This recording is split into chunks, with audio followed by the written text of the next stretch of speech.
Moi, je revendique beaucoup, hein, ça a été un quinquennat de lutte, de lutte de classe, que ce soit 2016 contre. Bon, c'était avant C'était avant, ouais. c'était Macron ministre.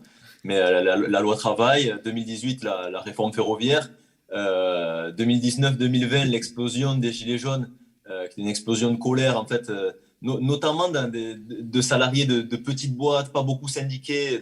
Moi, j'avais beaucoup de collègues, en fait, à ce moment-là. D'ailleurs, on a lutté au début des Gilets jaunes, on a lutté à l'usine et on a réussi à obtenir 10% d'augmentation de salaire. C'est celle-là, ma dernière augmentation que je mentionnais tout à l'heure.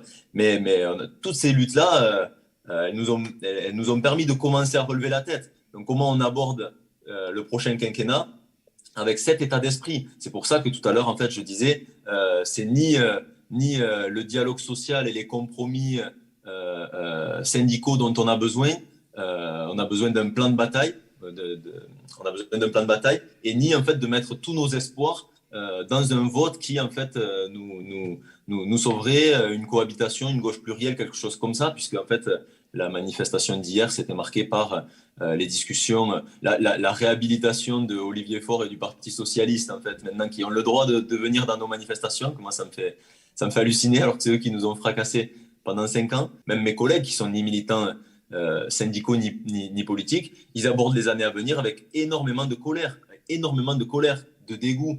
Et je pense que nous, militants, on doit être à la hauteur en fait, des revendications et de la colère qui existe en fait, soit dans nos usines, dans nos secteurs plus en général. Il faut qu'on commence à être le plus solidaire possible. Une des limites de nos luttes pendant le quinquennat, pendant les 5 dernières années, au moins depuis 2016, c'est qu'il y a eu différents secteurs qui ont lutté, mais pas en même temps. Disons qu'en 2016, il y avait une partie du privé, comme les dockers et les raffineurs. 2018, beaucoup les cheminots.